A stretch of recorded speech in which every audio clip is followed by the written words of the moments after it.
Well, I think they have to give it time. I mean, when I was in the parish, I know that almost anything can block out, do away with sermon preparation time.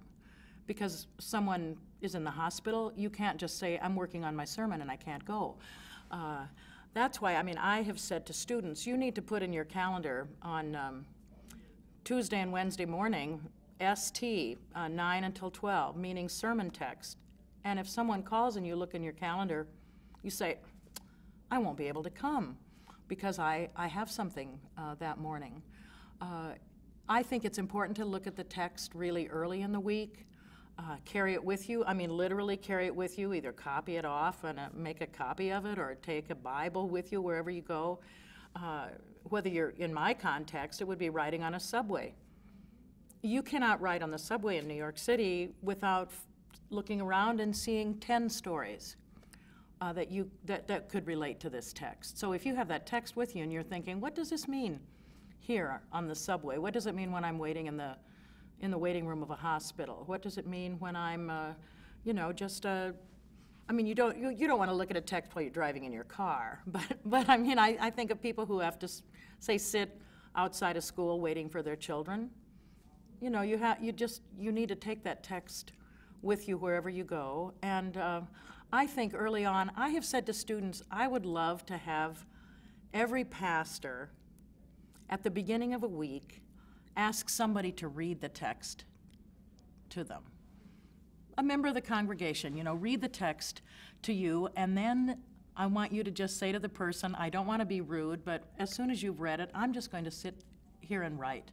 I'm going to write anything that comes to mind. I'm going to write what writers call writing off the page, without, you know, looking at commentaries yet, or even thinking about the Greek or those kinds of things, which I think are important to do. But I want people to hear it the way somebody would hear it on Sunday morning.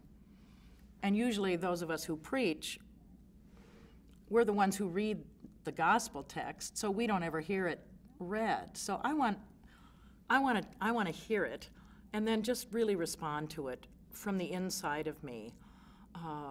That would mean that over the course of a year, you'd have 40-some people in the congregation who would be your readers, and they would, I think, have a stake in what the sermon is about.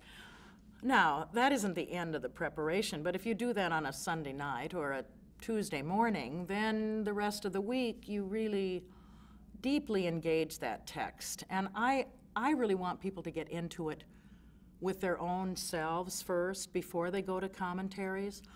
So I want people to walk around with the text to see what their body does with the text. Is there a place where I fall down, where I get angry? Whatever it is that your body tells you. By then, you know, it's probably Wednesday, and you do need to do some more work with the commentaries. But the problem with commentaries is that if you go to read whatever it is, then you think, well, that's the right answer. I don't need to really think about it anymore because Walter Brueggemann has the right answer, or, you know, some other scholar has the right answer, and then you don't really engage it nearly enough yourself.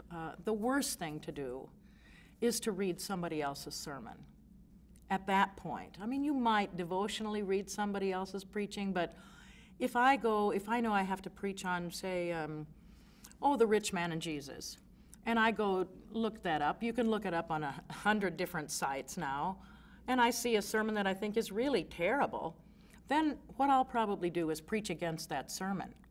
What if I find a sermon that's really fabulous?